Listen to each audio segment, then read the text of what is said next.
เคขอสวัสดีคุณผู้ชมทุกท่านด้วยนะคะวันนี้เราก็จะมาร้องเพลงสุพรรณมัจฉากันอีกแล้วหนึ่งนะคะเนื่องจากเมื่อก่อนนะร้องเพี้ยนไปนะคะ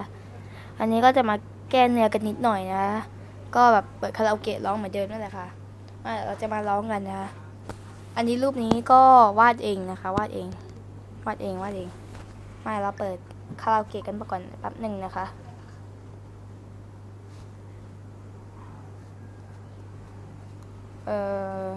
เราหาคาราโอเกะก่อนนะแป๊บนึงนะคะตัดต่อไม่ได้ดิมันแบบสดมาก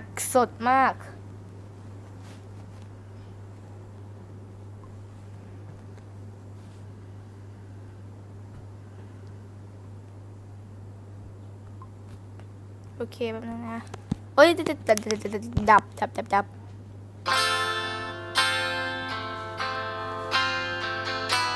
ก็เริ่มใกล้หายแล้วนะคะไออะ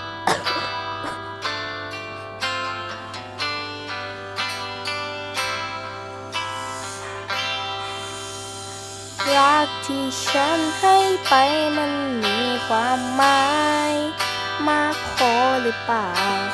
แต่มันก็ต้องเศร้าเมื่อเธอไม่เอาจึงต้องคืนมาฝากแผลใจเอาไว้นานแสนนานจึงต้องเก็บมันหอบรักฝังใจลงดิน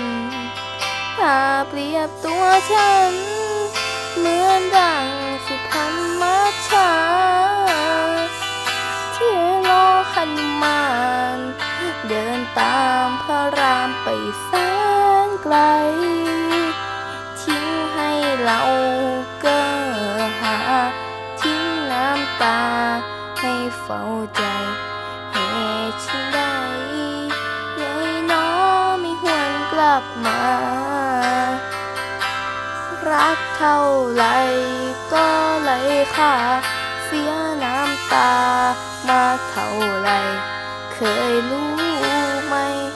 ว่าใครนั้นเฝ้ารอคอยถ้าเปรียบตัวฉันเหมือนดังสุพรรณมัจฉาที่รอหันมานเดินตามพระรามไปแสนไกล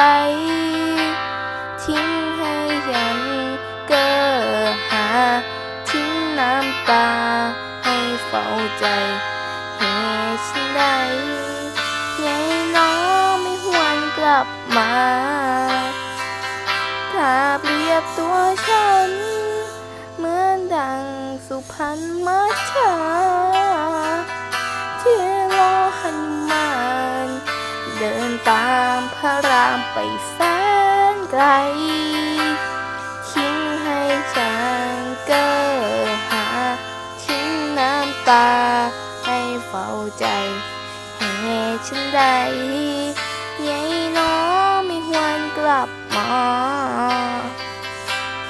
เหตุฉันใดยายน้อ